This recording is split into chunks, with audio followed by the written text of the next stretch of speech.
Alright boys, vlog number 2, as you can see by the title, Damo gets bent over by the cops once again.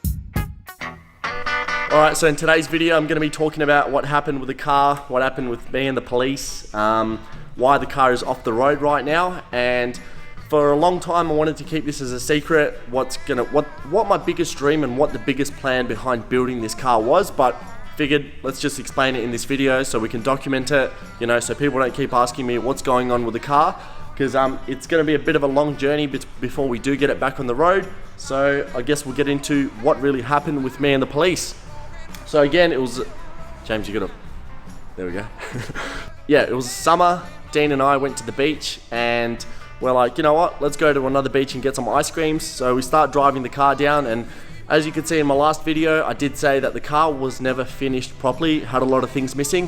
And before you know it, I'm looking in the mirror and I see a cop bike behind me, and police bikes here are pretty much, you know, game over. So I'm driving and I'm thinking, you know what, we might actually get away with this. Like, he's not pulling me over just yet. The car is relatively quiet, and yeah, just as I started getting my hopes up, it was like, nah, and the lights go on and there's 3 of them behind me. So I get pulled up and I was, as usual, very polite to the police officer. Whatever questions he had, I sort of answered, but the guy that pulled me over was a little bit of a dick. He didn't really know what he was talking about. His other 2 mates were freaking really cool dudes. So he went through the whole car, and look, I knew straight away he was going to put a yellow sticker on the car, meaning I can't drive it on the road anymore. So yeah, I was like, you know what, it's not even worth arguing, let him do whatever he has to do. We got a yellow sticker, again, on another car. Last time it was the red Silvia, this time it's the blue Skyline. So what does a yellow sticker mean? If we come around the front, there's, so this bastard right here. Boom, there we go, yellow sticker. So a yellow sticker pretty much means your car is unroadworthy and you have to get it legal. And this thing was very unfinished, and if there was a factory car, like had the factory turbo on it and all that, I could have done it in 10 days because they gave me a 10-day window to get this repaired. Obviously, because the car was highly modified and a lot of things was missing on it, the easiest thing to do at that point was just to give the number plates back to the Department of Transport and take the car off the road. In the meantime, as you can see, we have gone sort of overkill. I ended up pulling everything out and I sold it all.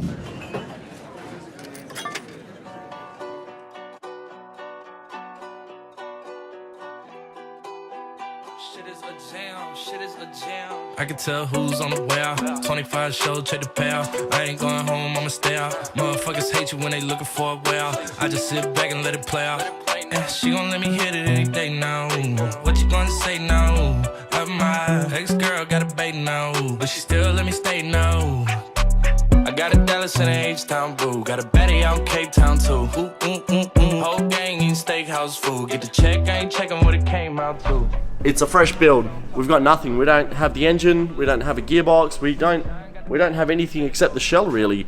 Even the wheels are pulled off. So if we go back to the car, because we've got a little bit better lighting. What's sort of the plan with the car at this stage? My dream forever has been to travel Europe, specifically to export this car to Serbia, and then obviously this dream, after watching Jon Olsen's videos, this dream and starting a YouTube channel evolved into traveling and wanting to travel in a cool car, and the car just wasn't ready for it in the stage it was at before. It had no cruise control, it was very laggy, it wasn't making enough power, so figured, you know what, I'm sick of building version 1, version 2, version 3. It's a waste of money, it's a waste of time. So I'm just gonna, next time you guys see this car on the road, it's gonna be ready. So in that corner over there, which don't pan, but, oh, we can go to the Supra. sort of change it up a bit. So in the corner over there, I've got another engine for that car there, which is perfect. It's a very low kilometer RB, but I do want some other things like the individual throttle bodies, and specifically the drive-by-wire individual throttle bodies, meaning I can have, you know, the luxury of having cruise control and other things like that. Now, moving on to the gearbox. The 5-speed has shit ratios. They're an old gearbox. I never wanted that to stay in the car long term, so I sold that as well. And I've always wanted a 6-speed BMW gearbox with a 350Z diff in the back, that if I do travel Europe, when I do travel Europe, that if something goes wrong, we've got replacement parts on the road. Now, over time, people said sort of stay away from those 6-speed diesel gearboxes, and you know, probably put a CD009 in it. It does have better gearing for the Nissans and all that. But then I got this great idea, and after doing a bit of research, to go BMW DCT, which is a gearbox out of the new M4, paddle shift. It's a 7-speed, technically an automatic, but you can put a clutch in it. Pretty much anyone I throw the keys to, if we're road tripping Europe, is able to drive it. They can handle a heap of power. They've got an awesome overdrive gear, and because we're only gonna have, you know, we're never gonna have ethanol or fuels like that, have access to that, we can run a bigger turbo to make more power, but because we have shorter gears and the gears are spread out really nice, meaning we're always in boost and we can just smash through the gears and never lose boost. So really, I think the next version of this car is gonna be a lot better thought out, and once it hits the road, that's it. It's on the road and it's not coming off the road until something really breaks. I can't believe I just did that in one take. What the fuck? So I've got notes of things I want to say. Alright, just check my notes, and yeah, what happens, so I've just spoken about the engine, I've spoken about the gearbox, I've spoken about the intake manifold. We're probably going to have to go like a Haltech Elite 2500, because it's going to give us drive-by-wire and all the other features. Maybe Link, maybe Motec, we'll see when the time comes. Motec. Motec. For the wheels, I think I'm going to do something a little bit different. Go the Enkei RS05 double Rs. Real spokey, a little bit different to what other people have. The bonnet, I might swap out for a Z-Tune. Drop the photo in there, because I've already got a bonnet sitting in the corner. As for the brakes, we're going to throw some Brembos on it. The front seats are going in the bin. Sorry, James, they're yours. Want to put some nice Recaros or something in there. The steering wheel, I've already got full GDR steering wheel. The cluster, I need to put a GDR cluster in it eventually when I find one. As for the MFD, they're $5,000. Like, people are asking freaking drug money for these MFDs. Gonna ditch that. I'm gonna run an aftermarket screen, meaning it's powered by the actual ECU, so all the data that the screen gets is from the ECU with a custom 3D printed little housing thing for it. So it's going to look just like an MFD, but obviously with updated features compared to a 25-year-old unit or 20-year-old unit. The body's how I want it. I built this car to exactly how I like the body, so the body we're not going to change. Then we have to get it engineered. So once all that happens, we have to get the car engineered, meaning it's going to be roadworthy and we're not going to have problems with the police anymore. Once that's done, we can drive the car, we can start traveling and all that other fun stuff. Now you're asking yourself, when is this all going to happen? This sounds pretty savage. It sounds very expensive as well. And if I were to prioritize this and just take restoration work on, I could do it within, 3 to 6 months? All the work, save up for it and all that. But I've sort of shifted my goals, and I think I want to progress in a lot of different directions. As you can see, we've got Dad's Supra, we've got that 33 with all brand new GDR quarter panels and everything. I've got my Supra here on the rotisserie.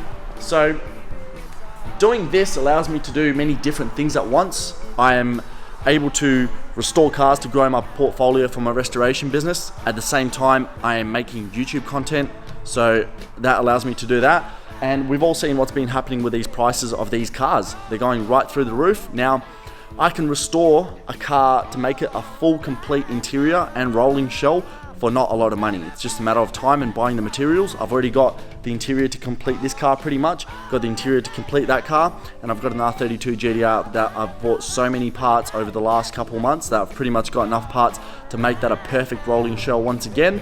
And it's just a matter of my time in restoring these cars. And then I'm just gonna put them away. So as long-term investments, I think give it about 5 to 10 years, we'd probably be looking at, I'm guessing, $100,000 per car, even without drivetrains. Not the 33, but the real GTR and the Supra, I really don't see why they wouldn't hit 100 grand a piece. Look, I'd love to own a heap of cars, heap of these JDM cars, but having all these cars don't really make you as happy. They just cause a lot of stress. James, do you agree? Agreed. So thinking long term, you know, scoop as many of these cars as I can, restore them, store them away, and really my dream has always been the R34. So yeah, there's sort of my ideas and goals. We can go into more detail if anyone has questions, but bit of a rambling video. In the next video, we're going to start the Supra restoration, and hopefully we start picking up with actual work compared to me just jabbing, I don't know, ranting on. So see you then. It's gonna be a ride.